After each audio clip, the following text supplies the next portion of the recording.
خواتین حضرات، آج کی اس ویڈیو میں آپ کو میں بتانے جا رہا ہوں کہ منہ کا سوکھنا کیوں ہوتا ہے، اس کی کیا کیا وجوہات ہیں، اس کو کیسے ٹھیک کیا جا سکتا ہے اور کیا کیا آپ نے پرہیز کرنا ہے کہ آپ کا منہ خشک نہ ہو۔ دوستو، اکثر افراد یہ شکایت کرتے نظر آتے ہیں کہ ان کا گلا اور منہ بالکل خشک ہو جاتے ہیں، جیسے لکڑ جیسے، اور ان کو بار بار پانی پینا پڑتا ہے یا منہ پہ زبان پھیرنا پڑتی ہے۔ تو ایسی صورتحال جو ہے نا وہ کوئی عام نہیں ہوتی، بلکہ اس کے بہت سارے فیکٹر ہیں جس کی وجہ سے ایسا ہوتا ہے۔ نمبر ایک ہے کہ اکثر ایسے افراد جن کو شوگر ہو تو ان کا منہ بار بار خشک ہوتا ہے۔ صبح کے ٹائم خاص طور پہ بہت زیادہ خشکی محسوس ہوتی ہے ان کے منہ میں، اور دن کے وقت میں ان کو بار بار جو ہے نا وہ پیاس کی جو ہے نا وہ احساس ہوتا رہتا ہے، اور وہ بار بار پانی پیتے رہتے ہیں۔ تو ایسی صورتحال میں اور بھی فیکٹرز ہیں کہ وہ تھکاوٹ زیادہ محسوس کرتے ہیں اور جسمانی طور پہ وزن کم ہونا شروع ہو جاتا ہے۔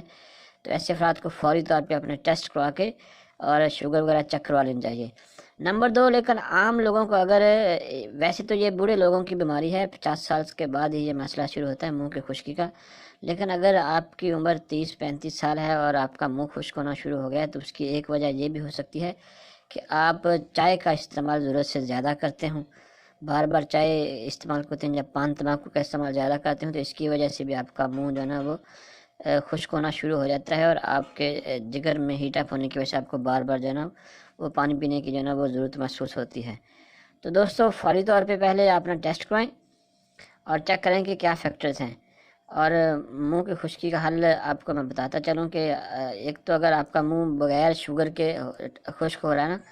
تو آپ فوری طور پہ چائے کا، پان، سگریٹ، تمباکو کا استعمال ختم کر دیں کوئی 1-2 مہینوں کے لیے،